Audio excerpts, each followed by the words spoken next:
Yan, isang mapagpalang araw po sa atin lahat, mga kalingap, mga kabisnes. Panibagong araw, panibagong reaction ulit po tayo. At for today's video po ay gawan po natin na reaction. Itong isang vlog ni Kalinga Prab na kung saan ay pinuntahan nila itong si Krista. Itong si Krista, mga kalingap, mga kabisnes, ay scout ito ni Maria Ligaya Vlog. At ilang beses na rin ito na i-vlog nito si Kalingap Tata. At ito si Kalingap Tata ang nag-refer dito kay Krista para ma-vlog ni Kalingap Rab.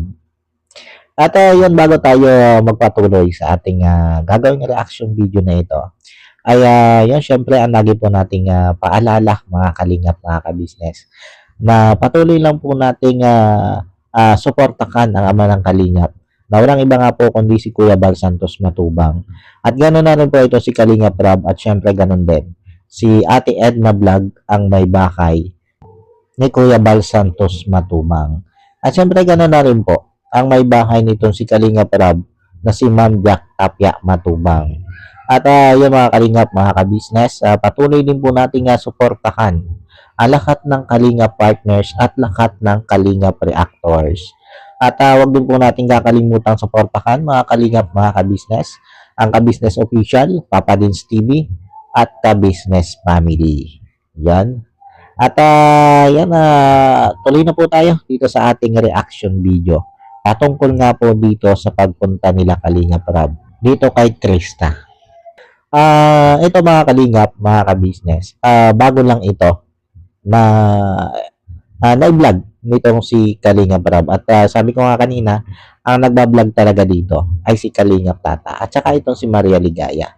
At yun, dahil nga sa ang sabi ni Kalingap Tata ay hindi na rin niya masyadong naaasikaso dahil sa dami na rin naman yan ng kanyang mga ibinablog na beneficiary. Kaya naman ina-refer niya ito dito kay Kalingap Rab. Mga sa ganon ay mas matulungan itong si Krista, nitong si Kalingap Rab. Dahil deserve din naman talaga nitong bata na ito na talagang matulungan ng Kalingap, lalo na nga nitong si Kalingap Rab. At alam naman natin, mga Kalingap, mga kabisnes, na oo, ando na yung natutulungan siya ni Kalingap Tata, pero andun yung katotohanan kasi na pag si Kalingap Rab ang nag-vlog dito, mas higit yung ika nga ay blessing na darating dito kay Krista. At ito nga po mga Kalingap, mga kabisnes, dinatnan nito sila Kalingap Rab itong si Krista na naglilinis doon sa mga alaga niyang baboy. Ito pa lang si Krista, mga Kalingap, mga kabisnes, ay namamasukan bilang tagapag-alaga ng mga baboy. At medyo liblib itong kanyang lugar na ito. At ang layunin niya kung bakit niya ito ginagawa ay para nga makatulong doon sa kanyang pamilya. At nag-aaral pa rin itong si Krista. At ito nga ay nasa 14 years old lang. Napakabata, mga Kalingap, mga kabisnes. Pero sa kabila nga nung batang edad niya o sa murang edad niya ay eto, nagtatrabaho na ito si Krista para makatulong sa kanyang pamilya. Di ba? Napakapambihirang bata. Ang medyo nakakabahala nga lang dito, mga Kalingap, mga kabisnes, ay napag-alaman natin na itong si Krista ay mag-isa lang para dito. Mag-isa lang siya dito sa lugar na ito na nagtatrabaho. Ika nga ni Kalingap Rab ay Kuya Tats, magandang bata itong si Krista. Kaya napakadelikado sa kanya ang mag-isa lang dito. Totoo yun, mga Kalingap, mga kabisnes. Napakadelikado na mag-isa lang itong si Krista dito. Lalo na nga't babae siya. At maganda talaga. Hindi lang basta may itsura, kundi talagang maganda itong si Krista. At alam niyo, sa panahon ngayon, alam naman natin kung ano yung panahon ngayon. Kaya siguro, para sa akin, mas maganda kung may kasama man lang dito si Krista kahit isa. Kahit babae din. Basta hindi yung nag-iisa lang siya dito. Kasi nga, delikado. Ano nga ito ni Kalinga Prab eh. Kung hindi ba ito natatakot dito na mag-isa nga lang siya. Pero ang sagot nito si Krista ay noong una natatakot. Pero yun nga, kalaunan ay nasanay na rin siya. At nawala na rin yung takot niya. At alam niyo mga kalingap, mga ka-business, hindi din biro yung trabaho dito ni Krista. Yung maglinis at magpakain ng baboy. Nga kung makikita mo yung mga baboy na inaalagaan niya, ika nga lang ni Kalinga Prab, mas malalaki pa kaysa dito kay Krista yung inaalagaan niyang baboy. At minsan mga kalingap, mga ka-business, yung mga ganyang baboy, medyo delikado din yan, lalo't gutom. Lalo't isang katulad nga lang ni Krista yung nag-aalaga. Alam naman natin na 14 years old lang itong si Krista. Diba? At once na magwala yung baboy na yung paggutom at nasa loob ng kulungan ito si Krista, ay pwedeng ikapahamak nitong si Krista yon. Buti na nga lang kinakaya nitong si Krista eh. At sabi nga niya, pilit din niya naman kinakaya eh. Para sa kanyang pamilya. Diba? Para sa kanyang pamilya, ang lakat ng ginagawa niyang ito. Na sa murang edad nga niyang yan, ay napipilitan siya magtrabaho para makatulong siya sa kanyang pamilya. At naikwento din nga niya dito kay Kalinga Prab na hindi lang ito yung kanyang pinagkakakitaan. Dahil sumasideline din siya sa pagkanta pag may mga okasyon. Yun na tulad halimbawa ng piyesta at may mga singing contest. Sumasali din siya doon. At ang layunin pa rin niya ay ang makatulong siya sa kanyang pamilya. O di ba? Napakapambihirang bata, sabi ko nga kanina. Isang napakapambihirang bata na walang ibang iniisip kundi ang makatulong sa kanyang pamilya. At ang isang pangarap talaga nito si Krista ay makapagtapos ng pag-aaral. Sa ganun ay higit nga daw siya makatulong sa kanyang pamilya. Yan yung isa sa goal nitong si Krista. At malaki yung pasalamat niya o pagpapasalamat niya dito kay Kalinga Prab, lalo na dito kay Kalingap Tata at kay Maria Ligaya Vlog dahil nga dahil sa pamamagitan nitong mga ito ay nagkaroon ng pagkakataon nitong si Krista na ma-vlog. At ito nga, makilala si Kalinga Prab at matulungan siya ni Kalinga Prab. At alam niya na ngayon na nai-vlog na siya ni Kalinga Prab ay malaki yung pag-asa niya na makatapos sa pag-aaral. At nabanggit din dito ni Kalinga Prab na nabanggit ni Kalinga Prab sa mga Kalingap supporters, Kalingap viewers, kung pwede nga ba daw na isama o ipasok itong si Krista bilang isang Kalingap Angel. At para sa akin, mga Kalingap, mga ka-business, deserve nito si Krista. Deserve nito si Krista na mapabilang sa Kalingap Angel Batch 3. Una, kitang-kita naman natin na masipag itong si Krista, masipag din mag-aral, maganda, mabait, at punong-puno ng pangarap. Di ba mga Kalingap, mga ka-business? Kaya para sa akin, deserve nito na mapabilang sa Kalingap Angel Batch 3. At dito mga Kalingap, mga ka-business, ay pinasample din itong si Kalingap Prab, itong si Krista, ng isang kanta. Para naman syempre marinig natin kung ano nga ba yung pinagmamalaking boses nitong si Krista. At grabe mga Kalingap, mga ka-business. Sabi ko nga, siguro itong si Kalinga Prab, habang kumakanta itong si Krista, ay kinikilabutan din. Kasi sa totoo lang, mga Kalingap, mga ka-business, habang kumakanta itong si Krista, grabe, kinikilabutan ako sa ganda ng boses nito. Ito mga Kalingap, mga ka-business, pakinggan natin. Kahit kaunti lang, pakinggan natin itong boses nitong si Krista. Kada langhap sa hangin, pansin ko na lagi na lang usok. Walang malinis, halos puro polusyon. Parang nakurong ng konsumisyon. Gulong-gulong isip saan ba lulugar kapag nagkamali. Grabe silang manghusga. Bakit perpekto ba sila? Huminga ka ng malalim at isipin ng mabuti ang mga desisyong ilalaan para sa kinabukasan nang makapunta sa paroroonan. Dahan-dahan nating simulan muli ang paghakbang.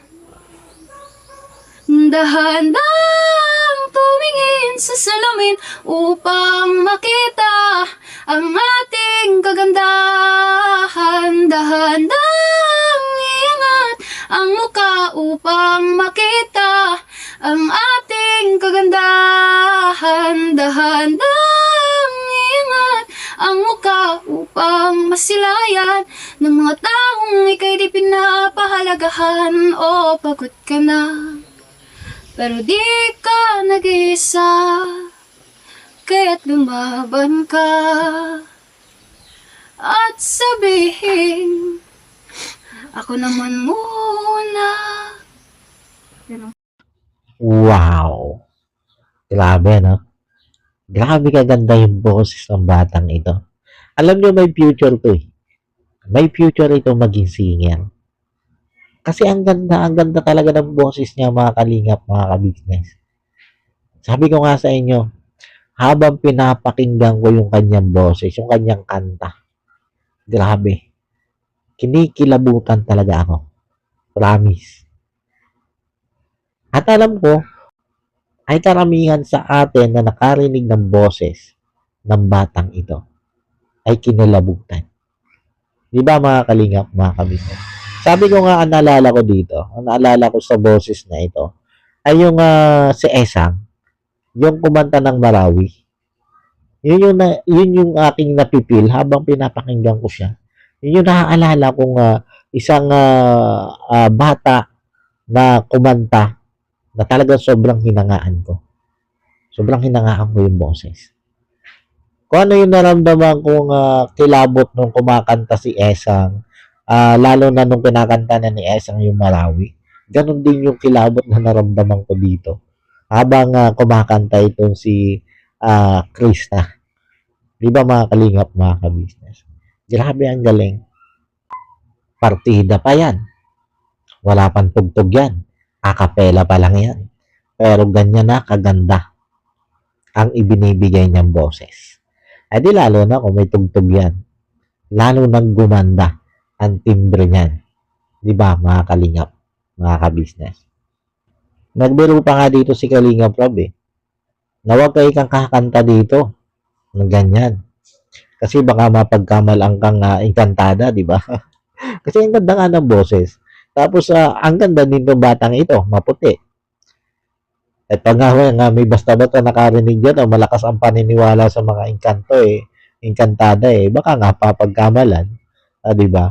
Di ba may mga kasabihan ng matatanda na ang mga engkantada ay talagang magaganda ang boses niyan at magaganda yung itsura. Di ba? Kaya sabi ni Kalinga Brabay, baka mapagkamalang kang engkantada. At ang isa sa hinangaan ko talaga dito sa batang ito ay yung mga pangarap niya sa buhay.